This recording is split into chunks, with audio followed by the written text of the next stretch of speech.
Une des choses les plus difficiles quand on se met à son compte, c'est de s'organiser. C'est quelque chose que connaissent pas la plupart des salariés parce que leur entreprise leur donne un système d'organisation auquel ils sont obligés de se conformer. Mais quand tu es indépendant, quand tu es entrepreneur, tu te lèves le matin et tu dois te mettre au travail. Et pour beaucoup d'entrepreneurs, c'est un vrai problème. Parce que quand on ne sait pas par quoi commencer sa journée, on va souvent commencer par ce qui est le plus facile, instinctivement. Et donc la plupart des entrepreneurs commencent leur journée en traitant leurs emails, en répondant aux messages, en regardant leurs statistiques ou en faisant de la veille, qui est un terme pompeux pour dire scroller sur les réseaux sociaux. Et souvent, la matinée passe et on n'a rien accompli de significatif. On a l'impression d'avoir travaillé parce qu'on a passé du temps qui avait l'air productif devant un écran d'ordinateur, mais en réalité, si vraiment on fait le bilan de ce qu'on a accompli, on n'a pas fait grand chose. Ça fait 10 ans que je suis à mon compte et j'en ai tiré une idée contre-intuitive. Plus on essaye de faire entrer de tâches dans sa journée, moins on est productif. C'est ce qui explique que parfois, tu rencontres des entrepreneurs qui sont surchargés de travail, toujours overbookés, qui peuvent jamais sortir le soir, qui sont jamais disponibles. Mais quand tu regardes ce qu'ils accomplissent vraiment, tu te demandes en fait à quoi ils passent tout ce temps. Pour moi, c'est souvent le symptôme d'une mauvaise organisation. En fait, quand on essaye de mettre trop de tâches dans sa journée, on oublie une chose qui est fondamentale, c'est la priorisation. C'est de faire la différence entre les tâches qui sont simplement urgentes que tu dois faire et les tâches qui sont importantes, c'est-à-dire celles qui vont vraiment faire la différence dans tes résultats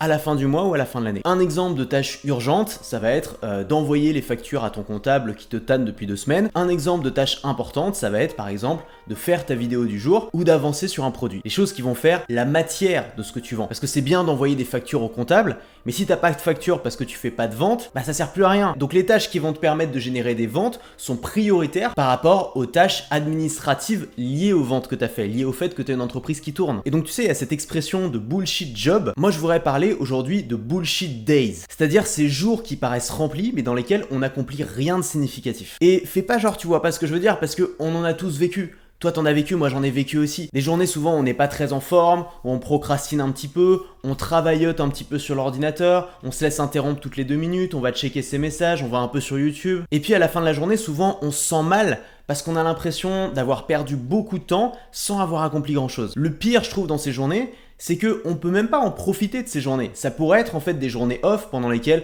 on sort, on voit des amis, on fait du sport, mais on le fait pas parce qu'on garde un petit peu cette culpabilité de se dire il faudrait que je sois en train de travailler aujourd'hui. Une des causes principales du burn-out, c'est pas, contrairement à ce qu'on pourrait penser, de travailler trop, c'est de travailler mal. Le burn-out est souvent simplement créé par une charge mentale. La charge mentale intense de penser à tout ce qu'on devrait avoir fait sans être en train de le faire. Et le problème quand t'es à ton compte, c'est que personne ne te met de cadre. Personne te dit à quelle heure tu dois te lever le matin, personne te dit ce que tu dois faire dans ta journée, personne te dit la différence entre ce qui est important et ce qui est urgent, personne t'explique comment t'organiser, et c'est une des choses géniales dans ce métier parce que du coup tu peux créer ton propre système d'organisation qui est souvent beaucoup plus efficace que celui qui est proposé par une entreprise. Mais évidemment pour ça, il faut le faire. Et donc on tombe souvent un peu dans le cercle vicieux de se dire il faut que j'en fasse toujours plus, il faut jamais que je m'arrête, il faut que je sois ambitieux, et en fait en faisant ça, on se grille les neurones, on perd sa capacité de concentration, on arrête de faire des choses qui sont importantes pour notre créativité, comme le fait de sortir le nez de son ordinateur, de sortir de chez soi, de voyager, de lire des livres. Et on se retrouve en fait à bidouiller des petits trucs toute la journée et à être incroyablement peu productif. Alors moi j'ai testé beaucoup de systèmes d'organisation différents.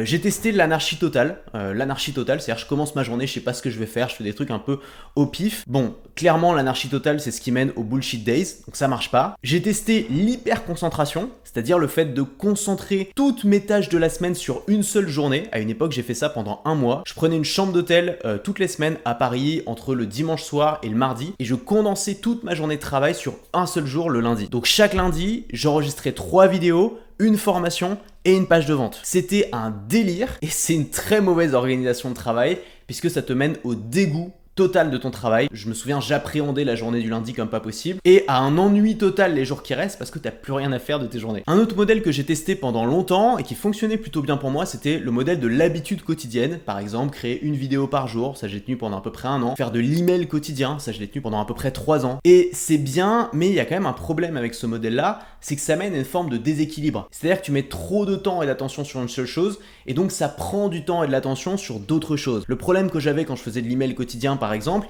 c'est quand je devais créer et lancer des formations, c'était une tâche secondaire. Et donc d'abord j'écrivais mon mail et ensuite si j'étais motivé, si j'avais encore de l'énergie, je travaillais sur mon produit, mais c'est deux tâches qui demandaient beaucoup de concentration, beaucoup d'énergie. Et du coup souvent, je passais moins de temps sur mon produit et donc ça avait un impact négatif sur mes ventes. J'ai finalement trouvé une méthode qui marche bien pour moi et qui me permet d'être prolifique en travaillant en moyenne 2 heures par jour. Cette méthode, je l'appelle la méthode de l'action prioritaire unique, tu peux dire APU. Et c'est une méthode qui, dans mon cas, se concentre sur une unité de temps qui est la matinée. Je concentre mon travail sur le matin et chaque nouvelle matinée est une nouvelle session de travail. L'idée au cœur de cette méthode, c'est de ne jamais commencer sa journée en se demandant ce qu'on va faire. Ça, c'est l'anarchie, ça mène à la procrastination et aux bullshit days. Donc chaque matin, j'ai une action prioritaire unique que je dois faire et qui sera faite. L'idée, c'est de ne jamais faire quelque chose parce que tu as du temps. C'est de ne jamais se dire je ferai des vidéos si je trouve le temps, parce que tu vas pas le faire.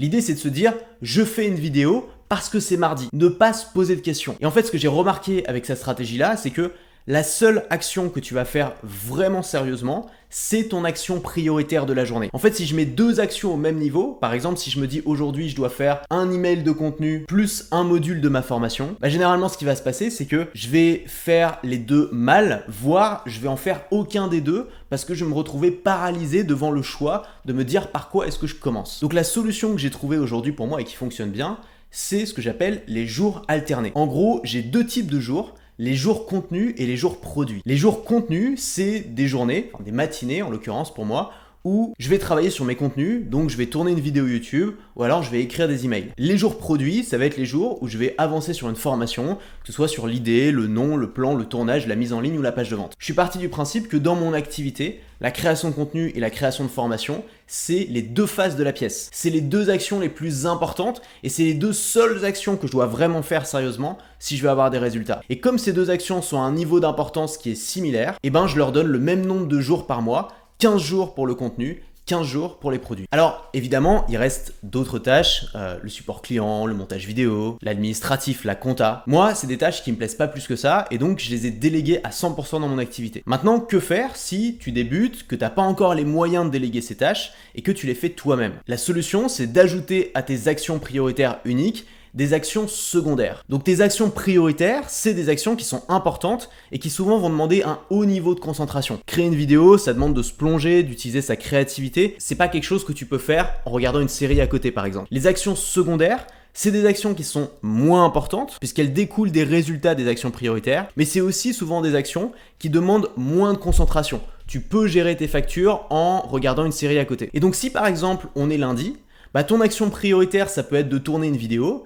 et tes actions secondaires ça va être, de répondre aux emails des partenaires. La règle c'est de toujours commencer par l'action prioritaire. Éviter à tout prix de repousser l'action prioritaire pour faire passer les actions secondaires en premier, c'est ce que font la plupart des entrepreneurs et c'est ce qui mène à la procrastination et aux bullshit days. Donc tu te forces à commencer ta journée par l'action prioritaire. Même si c'est pas le matin que tu es plus créatif, c'est pas grave, au moins c'est ce qui va te permettre de le tenir. Et ensuite seulement, tu vas pouvoir faire une pause et peut-être t'y remettre plus tard et faire à ce moment-là tes actions secondaires. Si par exemple tu travailles le matin et l'après-midi, le matin, tu vas faire ton action prioritaire, par exemple tourner une vidéo ou alors avancer sur un produit. Et l'après-midi, tu vas faire ton action secondaire, par exemple répondre aux emails. Si tu es tenté de repousser ton action prioritaire à plus tard dans la journée, voire au soir, tu as probablement déjà vécu ce sentiment désagréable d'avoir un peu un nuage noir au-dessus de ta tête qui t'accompagne partout, où tu as l'impression que tu peux jamais vraiment profiter de ta journée parce que tu as ce truc-là à faire. Et le gros problème aussi de faire ces actions le soir, c'est que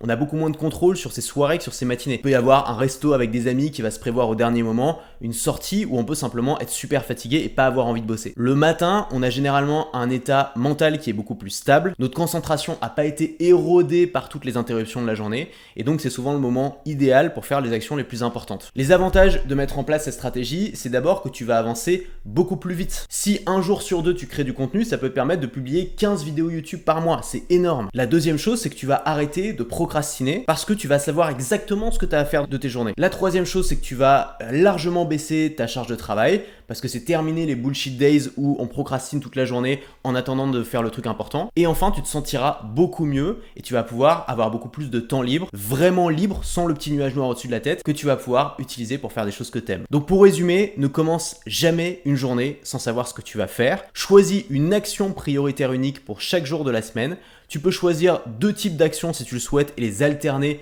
d'un jour sur l'autre, comme c'est mon cas. Tu peux aussi en avoir 3 et les alterner sur 3 jours. Commence toujours ta journée par cette action prioritaire unique et seulement dans un deuxième temps, tu fais les tâches secondaires. Maintenant, ce qu'il te manque peut-être, c'est une méthode business, une méthode pour vivre de ta création qui est basée sur ce principe. Beaucoup de formations en ligne sont un peu chaotiques, elles te donnent plein de méthodes en même temps qui n'ont rien à voir les unes avec les autres. T'as pas vraiment de cohérence globale et tu pars un peu dans tous les sens, c'est très difficile de rester focus. Pour moi, le mieux, c'est d'avoir une sorte de carte au trésor. Tu suis les étapes et chaque jour, tu te rapproches un peu plus de la récompense. Plus la carte est précise, plus tu as de chances de trouver le trésor. Et c'est pour ça que j'ai créé une toute nouvelle formation qui s'appelle La Carte 3, qui fonctionne comme une carte au trésor. Et le trésor, c'est vivre de tes créations sur Internet. Et pas seulement en vivre, mais en vivre confortablement et en vivre durablement. Il y a une offre spéciale en ce moment pour le lancement, c'est peut-être encore d'actualité. Pour le savoir, clique sur le premier lien dans la description. L'objectif de cette formation, c'est de passer aujourd'hui d'un travail qui est un peu chaotique, sans résultat visible et où tu as du mal à te motiver, à trouver des idées et de l'inspiration, à un travail qui est méthodique,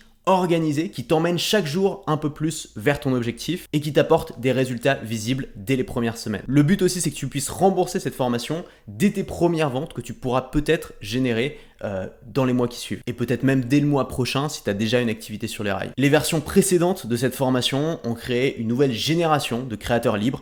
Il y en a pas mal qui ont témoigné en vidéo sur la page qui présente la formation. Donc si tu es intéressé par toi aussi transformer ta vie, te lancer sur Internet et commencer à vivre de ton activité, c'est le moment de rejoindre le mouvement, c'est le moment de cliquer sur le premier lien dans la description et de rejoindre la formation tant qu'il est encore temps en profitant de l'offre de lancement qui expire dans moins de 3 jours. Nous on se retrouve tout de suite de l'autre côté et moi je te dis à la prochaine.